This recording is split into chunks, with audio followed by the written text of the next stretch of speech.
I don't, blame her, but even though she doesn't control it, y'all don't control it. So maybe to be on the safe side, you might consider that. Okay. All right, thank you. All right, thank you, council members, for your reports on your boards and commissions. Moving on to 6H, discussion and possible action on appointment of a member to the Economic Development Committee. I do not believe that we have any applicants. Moving on. I, discussion and possible action on appointment of a member to the Beautification and Recycle Committee. I don't believe we have any applicants for that either. Okay. J, update and discussion on City of Kirby crime statistics. Come on up, Chief. That sounded like that movie with Jim Carrey in it. You making Oh, fun? yeah. That's one of my favorite movies, so I appreciate it. That was great. So, good evening, council, and some of the members here, civilians. We're going to talk about crime statistics. These statistics are going to be, we're going to go into what UCR is, Uniform Crime Reporting. We're going to go into what you saw on the media, some of the numbers, how they got those numbers, and what the numbers are right now for the last year. Uh-oh. Did y'all plug it in this time? Did you plug it in? This year? Yeah. Did you turn it on, Chief? Oh, see, now it's technical. They don't teach that in the academy. No, they don't. I appreciate that. Technical difficulties. Yeah.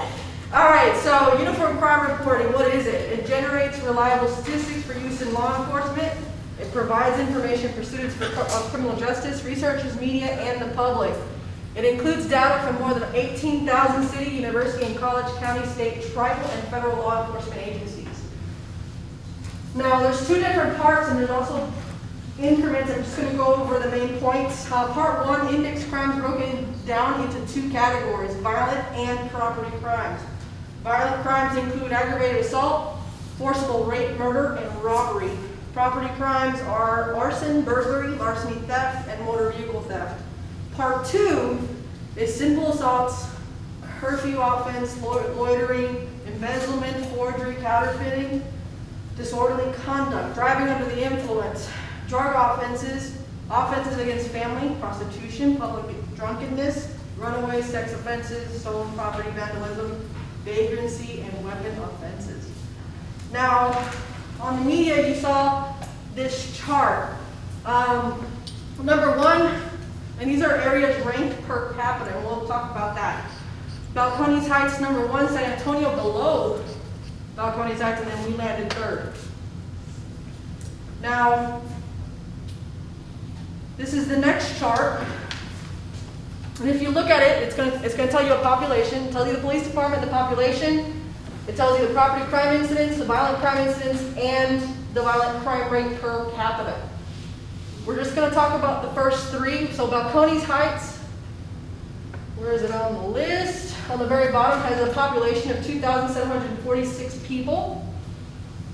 Their property crime rate is at 203 and violent crime incidents at 50, which puts their violent crime rate per capita at 1820 per 100,000 people.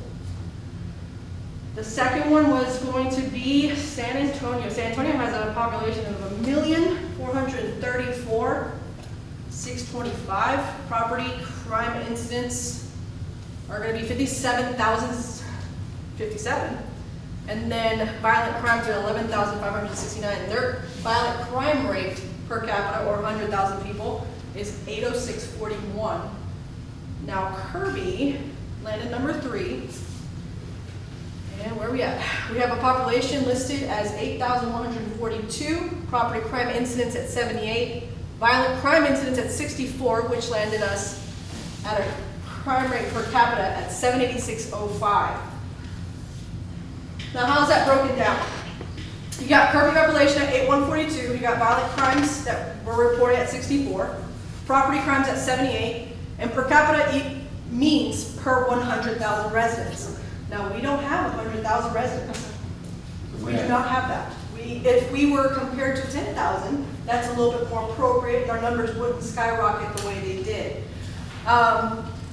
The way they got that number is they took the violent crimes and they divided it by our population, which equaled 0.00786, but you multiply that by 100,000 and that's the number that they got.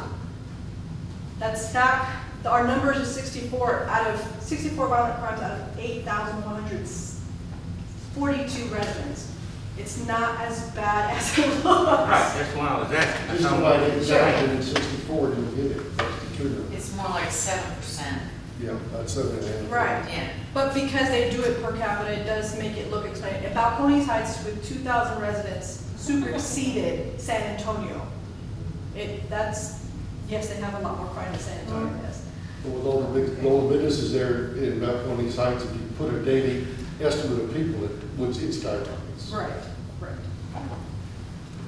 So I kind of want to talk about the Kirby crime stats a little bit. It's going to be between July 2020 to July of this year. Now the reason I did it that way is because we just transferred into a new program that allows me to grab these stats for you guys. And everything before July was a very, very old program that did not pull those. I would have to manually check them.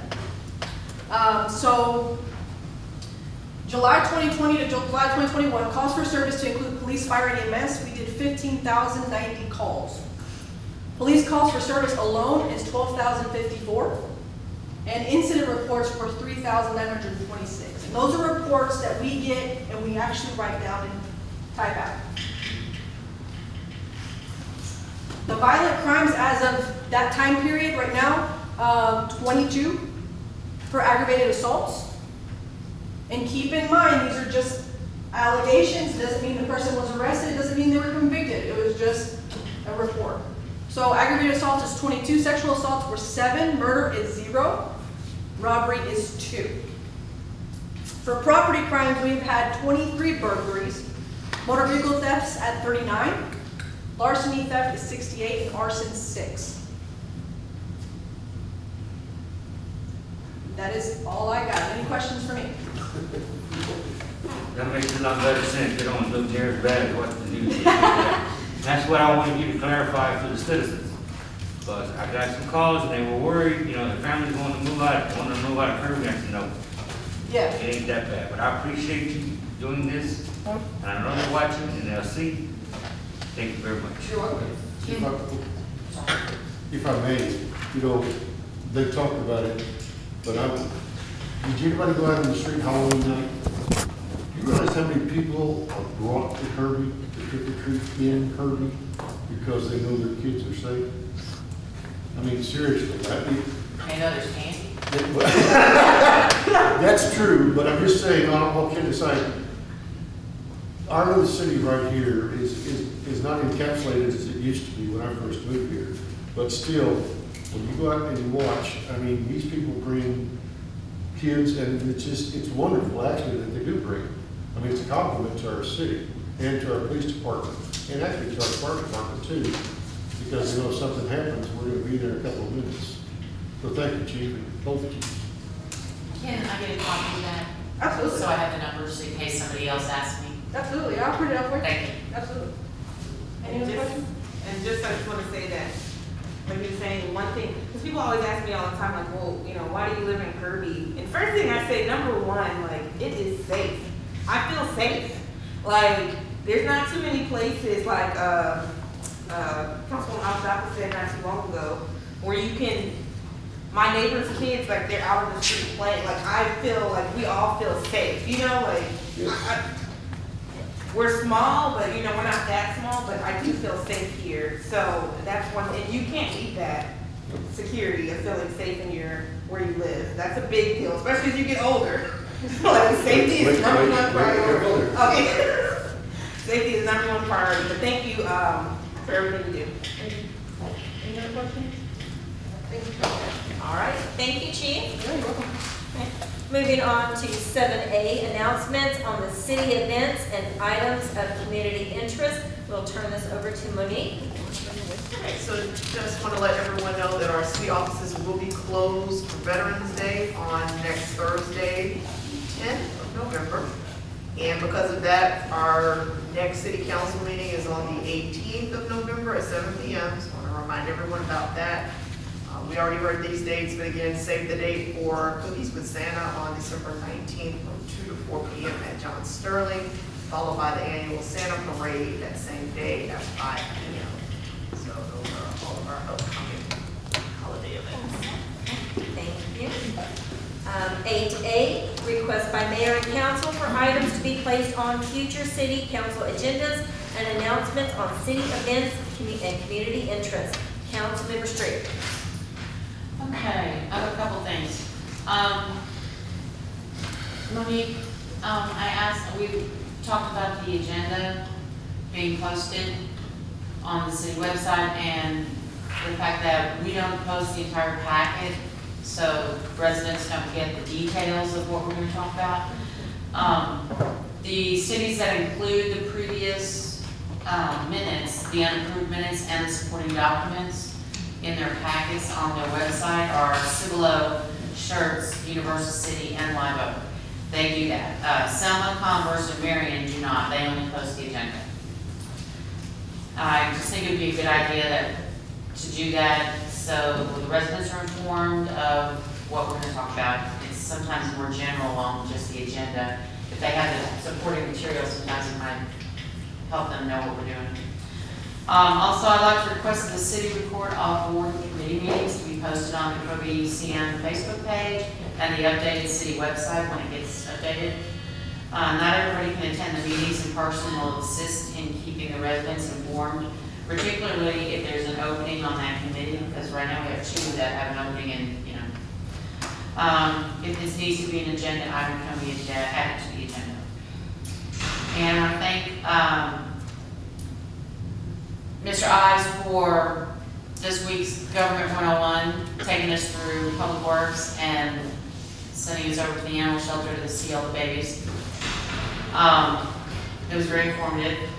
Thank you to the chief too for helping us with that. And I thank all our city employees, and y'all have a safe, warm weekend. Thank you. Councilmember Gray. I'm getting a lot of comments and questions and concerns, I guess, about